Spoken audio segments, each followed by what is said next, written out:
사랑합니다. 환골탈태라는 말이 있습니다.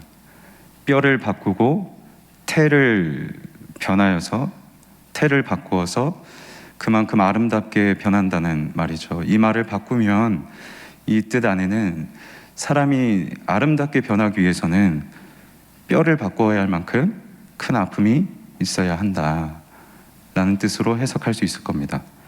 그리고 재미있게도 이 뼈를 깎는, 뼈가 사라지는 큰 아픔을 겪은 한 사람을 우리는 오늘 본문 말씀에서 확인할 수 있습니다.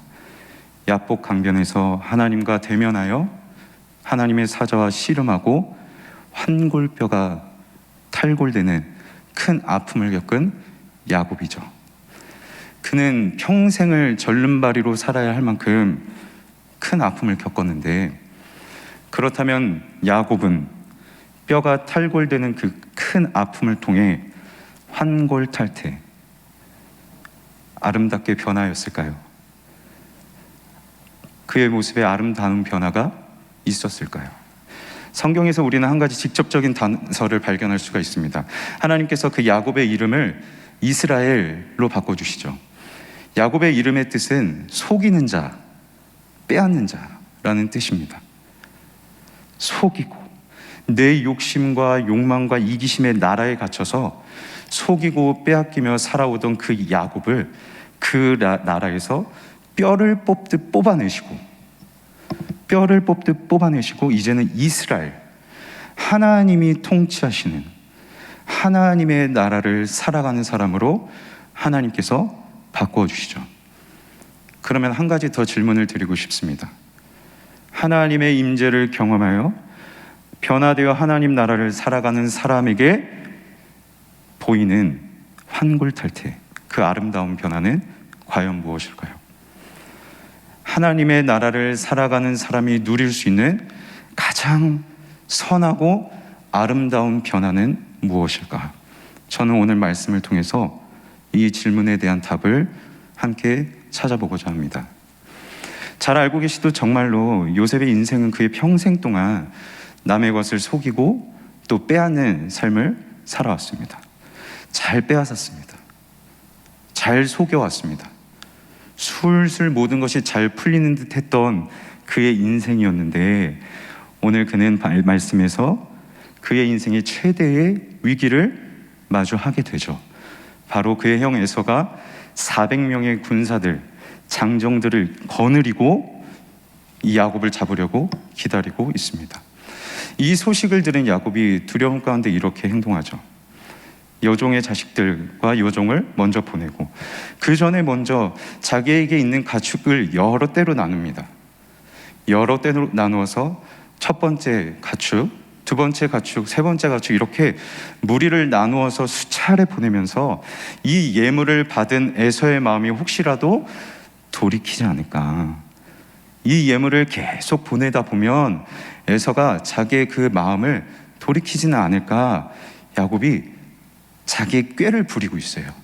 심지어 야복 강변을 건넌 후에 자기가 가장 사랑하는 라헬과 그의 자식들은 맨 뒤에 두고, 그 앞에는 레아와 그의 자식들을 두고, 그 앞에는 여종과 그의 자식들을 두고 먼저 보냅니다. 그리고 자신은 야복 강변에 홀로 남아 있습니다. 자식을, 가족을 내 안위를 위해서, 내 유익을 위해서 방패막이 하고 있는 것이죠. 저는 여기서 야곱의 내면의 가장 밑바닥을 보게 되는 것 같습니다. 그렇게 착취하고 속이고 빼앗던 야곱이 내 유익을 위해서라면 이제는 자기 자식들까지도, 그들의 생명까지도 착취할 수 있는, 무엇이든 못할까요? 욕망과 이기심에 가득한 사람은 무엇이든 할 수 있음을 우리는 야곱의 모습을 통해서 확인할 수 있습니다. 그런데 그런 야곱을 하나님께서는 찾아오세요. 가장 흉악하고 가장 밑바닥에서, 그 욕망의 소용돌이에서 살아가고 있는 그 야곱을 하나님은 찾아오시고 그와 대면하여 씨름하신 뒤에 야곱을 이스라엘, 자기 욕망 따라 살아가는 그 야곱을 너는 내 나라를 살아가는 사람이야. 내가 너를 다스려. 너는 그 나라를 살아가는 사람이야 라고 야곱을 변화시켜 주시죠. 야곱은 그를 변화시켜 주시는 하나님의 임재를 경험했습니다. 이제 그는 더 이상 자기의 이익의 나라가 아니라 하나님 나라를 살아가는 사람입니다.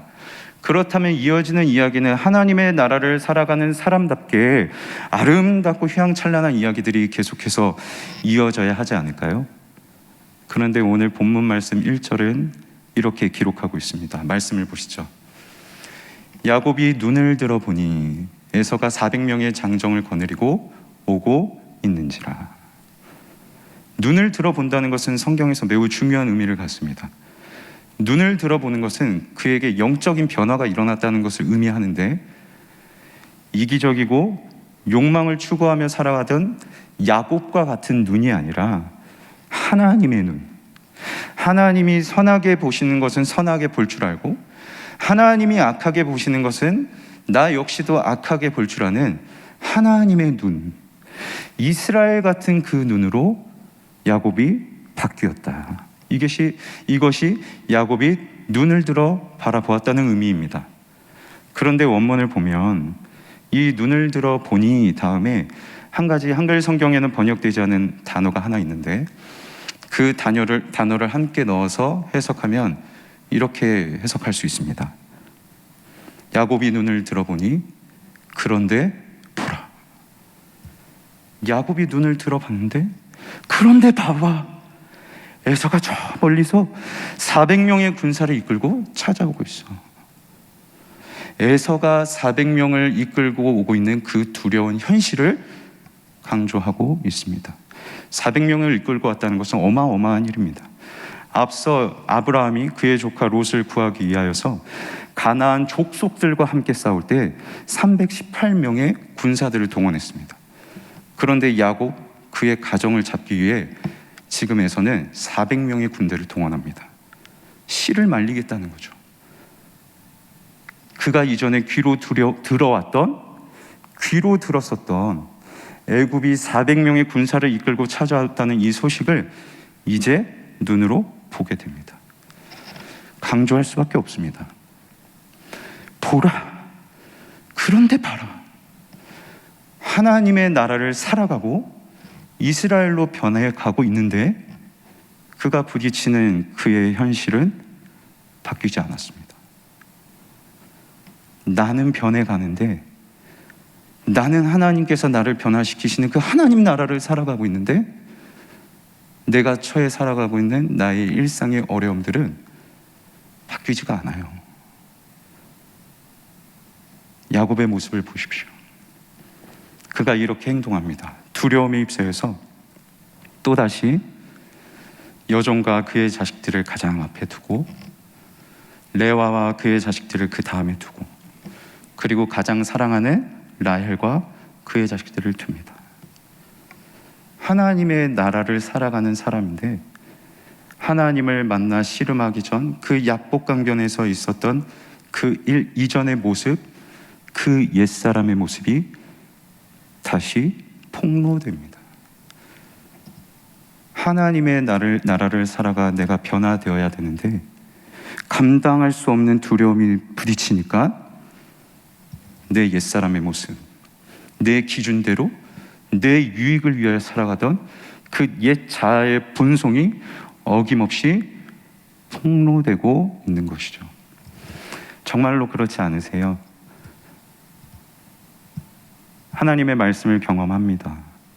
하나님의 임재를 경험합니다. 하지만 우리가 살아가는 상황 그 자체는 바뀌는 것이 그리 없습니다. 여전히 부딪히는 어려움들이 있고, 감당하기 어려운, 숨이 조일 만큼 감당하기 어려운 고통스러운 현실들이 내 눈앞에 부딪힙니다. 그때 드러나는 나의 모습을 보셔야 합니다. 예배하고 하나님을 섬기는 이 선한 행위들, 저 역시 이 자리에서 말씀을 전하고 있는 것 마찬가지겠죠. 이 선한 행위들이 나의 전부일 것으로 속으시면 안 됩니다. 눈앞에 있는 에서와 400명의 군대가 악한 것 같지만 그보다 더, 그 400보다 더 악한 옛사람의 본성이 우리에게 있을 수 있다는 것, 이것을 아셔야 됩니다. 정말로 그렇죠.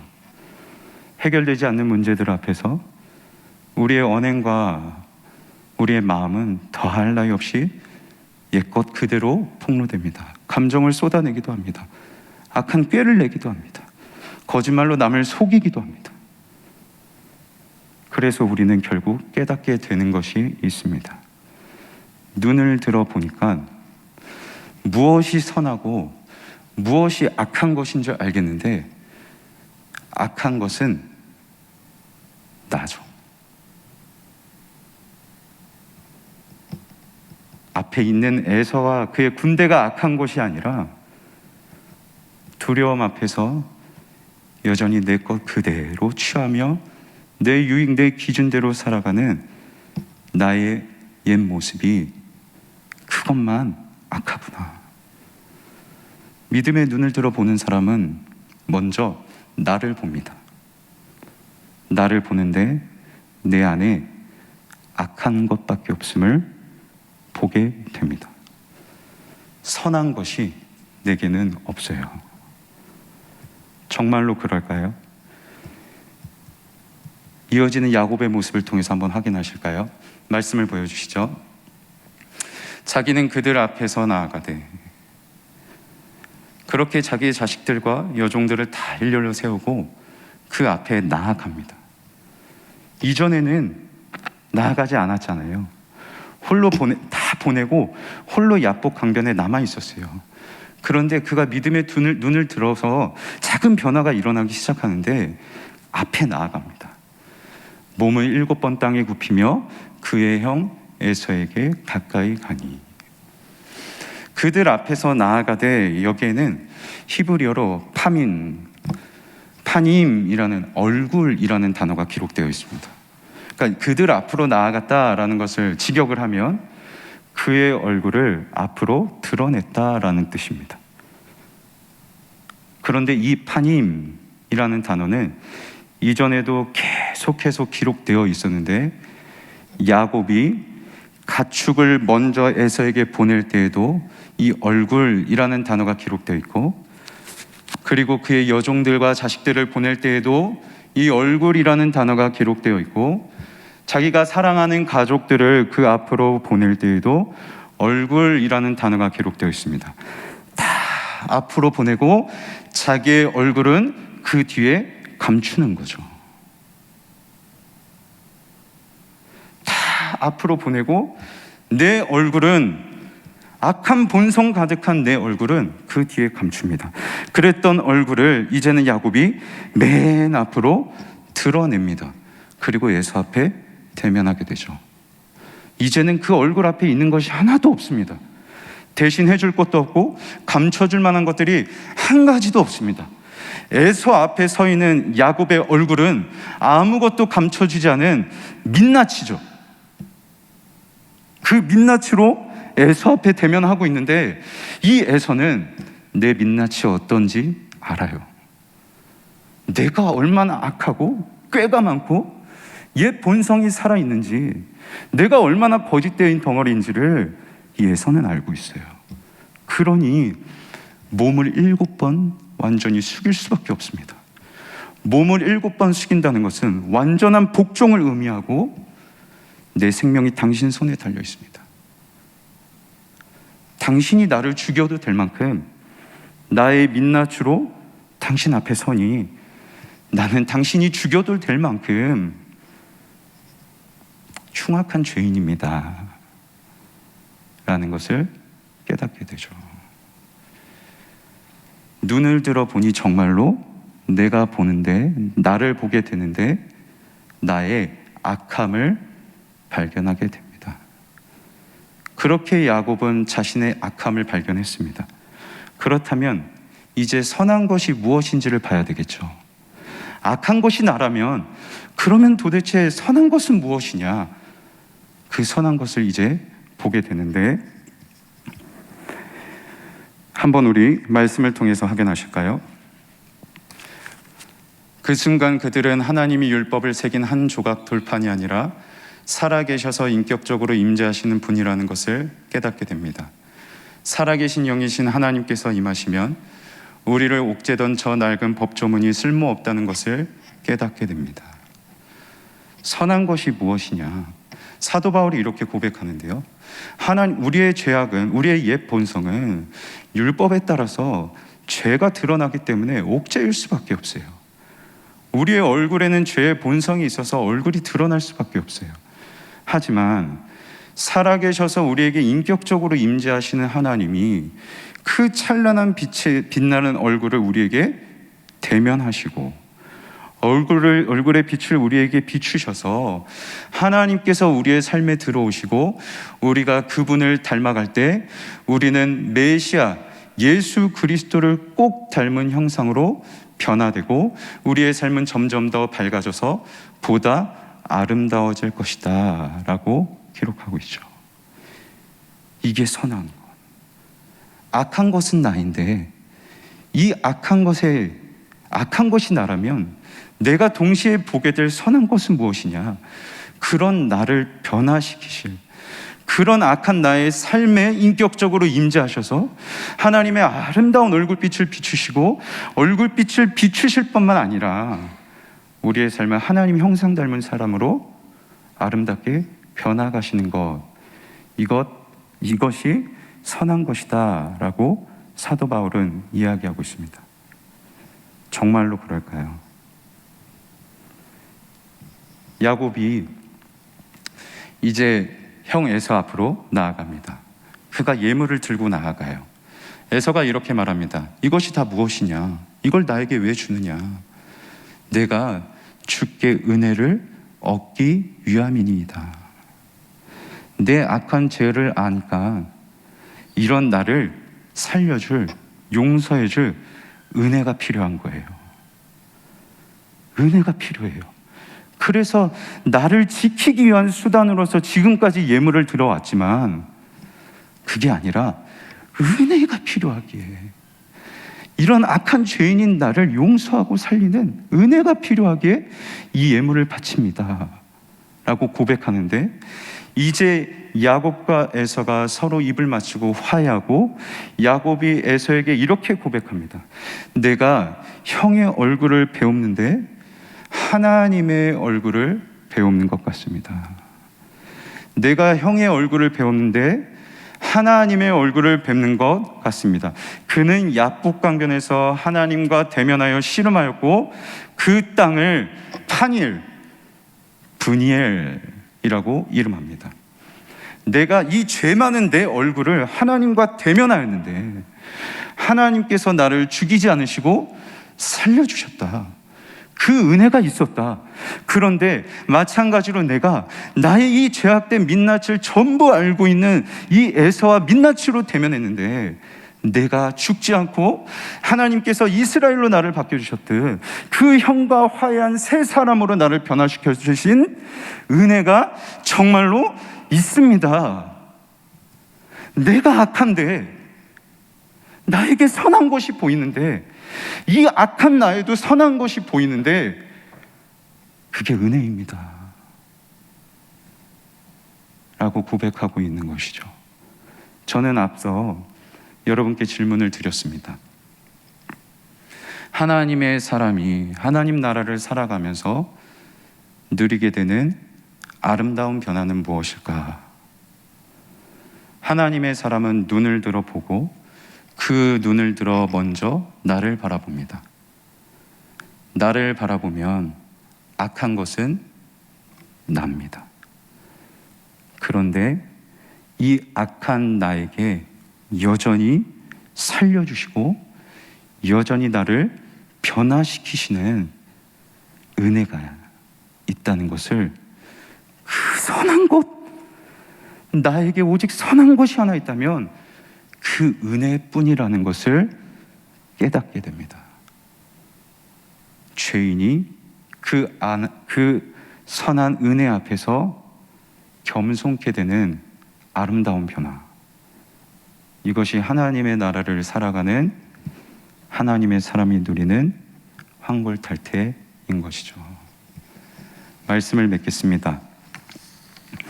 우리는 우리의 폭로되는 옛사람의 모습을 발견하게 됩니다. 나의 옛사람의 모습을 보면 나에게 선한 것이 하나도 없음을, 그저 나는 악한 사람일 뿐임을 깨닫습니다. 그때 우리가 동시에 깨닫게 되는 것이 있습니다. 그런 나에게 향하신 하나님의 선한 은혜가 있구나. 그 은혜가 아니면 나는 안 되겠구나. 이것을 깨닫게 됩니다. 일상 속에서 에서의 군대가 400명이 쫓아온 듯한 이 두려운 현실 속에서 결코 쉽게 바뀌지 않는 듯한 나의 상황 속을 부딪히며 여러분 옛사람의 모습이 폭로되고 계십니까? 그렇다면 그때가 가장 선한 것, 악한 나에게 주신 가장 선한 것, 하나님의 은혜를 바라봐야 할 때입니다. 오늘 이 시간 내 연약한 모습에 직면하시며 이런 나를 붙잡으시는 그 하나님의 은혜 앞에 더욱더 겸손히 엎드리시는 저와 여러분이 되길 주님의 이름으로 간절히 소망합니다.